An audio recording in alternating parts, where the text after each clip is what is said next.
promoção de lançamento. Seja membro da BP e ganhe um e-book do Fim da Beleza e acesso à sala VIP com diretores. Clique no link da descrição e saiba mais. Jane Jacobs vai realmente se tornando muito importante porque ela muda o urbanismo que estava sendo pensado no século XX para uma direção completamente oposta. E é preciso mencionar que esse urbanismo, ele vai ser respeitado por progressistas, por conservadores, porque Jane Jacobs ela chega nesse consenso. Ela não está falando ali de coisas que envolvam a política de maneira geral. Jane Jacobs está falando sobre cidade, uma cidade para pessoas. E esse é um dos aspectos assim fundamentais da sua obra.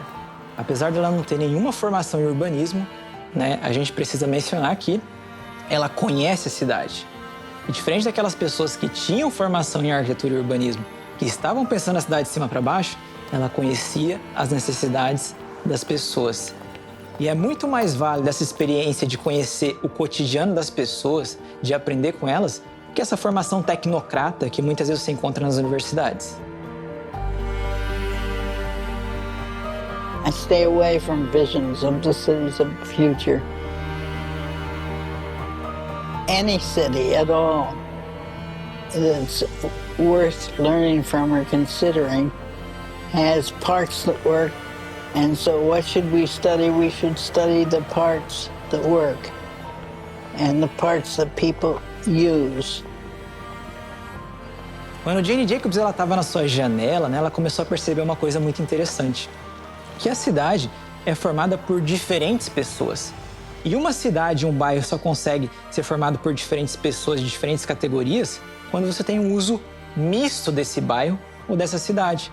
Então, ao mesmo tempo que ela estava indo lá para colocar o lixo ali da sua casa, na sua varanda ali, etc., muitas vezes você tinha uma escola com crianças passando ali. Você tinha do lado ali um estabelecimento comercial, uma frutaria, onde as pessoas iam até aquela frutaria para fazer as suas compras, etc. Então, esse uso misto vai criando uma variação de pessoas. E o que é a cidade senão essa variação orgânica de pessoas?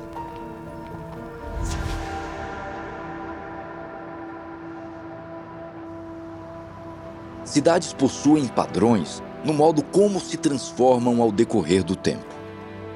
Ao olharmos diferentes localidades, percebemos que, mesmo com suas particularidades e seus distintos contextos geográficos, elas possuem um mesmo princípio de origem. Cidades orgânicas nascem de contextos humildes. All cities that we know started as favelas 1,000 years ago, 2,000 years ago. Quando a gente observa o surgimento das cidades europeias, a gente pode citar aqui Londres e principalmente Paris, criada ali pelos romanos, a gente vai ter o Cardos Decumanus e o Decumanus Maximus realmente centralizando a cidade no fórum. Uma vez que essas cidades romanas, elas se estabelecem no fórum, você começa a ter um desenvolvimento orgânico a partir do fórum. Tudo isso a gente consegue encontrar, por exemplo, em cidades como Veneza, Florença, em algumas cidades da Europa, como por exemplo Chartres, na França. A gente consegue encontrar esse contexto humilde, onde muitas vezes a catedral e outras edificações públicas assumem esse papel de marco na cidade. Uma cidade medieval parece realmente olhada de cima.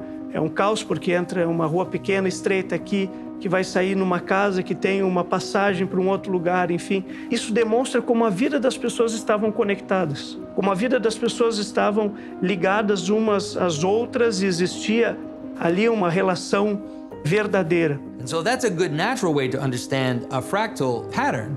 So in a natural society, like in a normal society, what you will have is you'll have basic patterns of joining together. You also exist within a family, and that family has to also have a heart.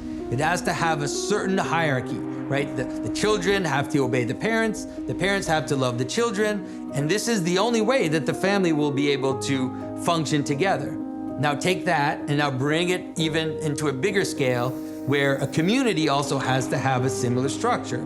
We have a mayor or we have a leader. That leader is someone represents authority, represents the rules, but they have to do it caringly towards the people in the community, and the people in the community love each other. They also agree to obey the rules, to follow the laws.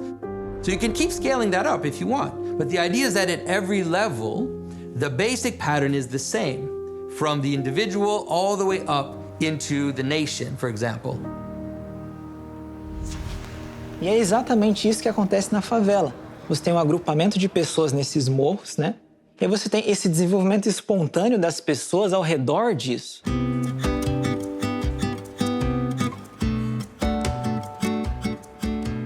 Ela se desenvolve organicamente sem um planejamento e desafiando as leis da arquitetura muitas vezes, né? Sobe os barracos juntamente com outra laje, juntamente com não sei o quê e uma garagem embaixo. Então aquilo vai acontecendo à medida que a população vai aumentando. Nas vilas medievais aconteceu justamente a mesma coisa. Digamos assim, quando nós comparamos duas imagens, né? Uma cidade medieval, Europa, enfim, e uma favela, vamos pegar aqui, da nossa realidade Brasil, nós vemos talvez um mesmo modus operandi daquela comunidade, uma mesma forma de tratar os seus problemas e as suas relações.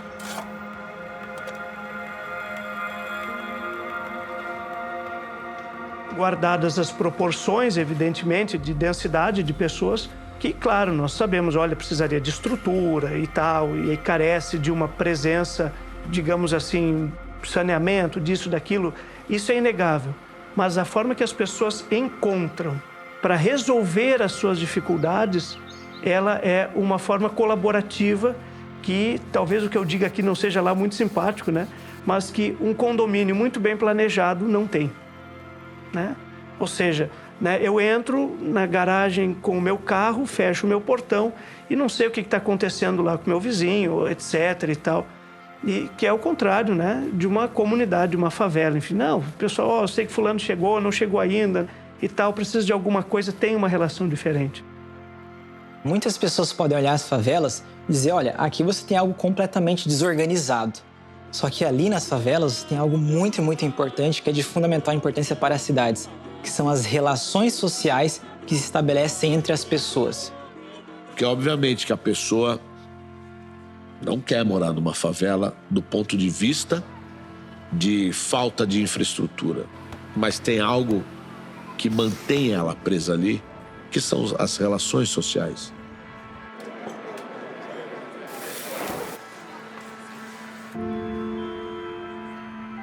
Um desses projetistas modernos que olhassem a favela assim de cima para baixo, possivelmente destruiriam essas favelas.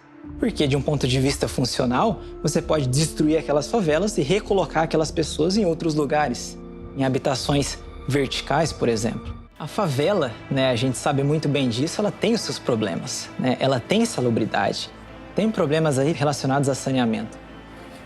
Hoje em dia existem muitos movimentos sociais que, de certa forma, eles dizem que eles estão lutando ali pela favela, por todas aquelas pessoas que estão ali. Só que muitas vezes essas pessoas veem na favela uma ferramenta de promulgação política. Só que não é isso que a gente deve fazer. Quais foram as atitudes de Jane Jacobs quando ela se deparou com aqueles problemas? Foi agir, foi realmente conversar com as pessoas, entender as necessidades dela e tomar determinadas atitudes. Então, existe uma comoção social para mudar a vida dessas pessoas. The wealthy industrialized solutions don't work in the favela, but locally sustainable and cheaper solutions that all I need is a little of money, a little of help, money to pay for some materials. The last thing they need is for the government to come in and say, we're going to dig up everything and put in a sewage system like we have in Stockholm, Sweden. Well, no. What is appropriate for a very wealthy nation is inappropriate for a favela.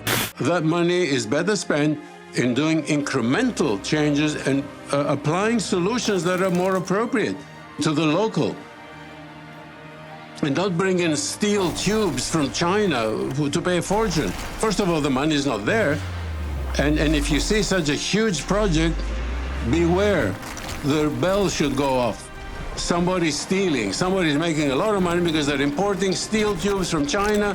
They're stealing, to send to their Swiss bank account. Then they don't care about helping the people in the favelas. It's a sure sign of corruption.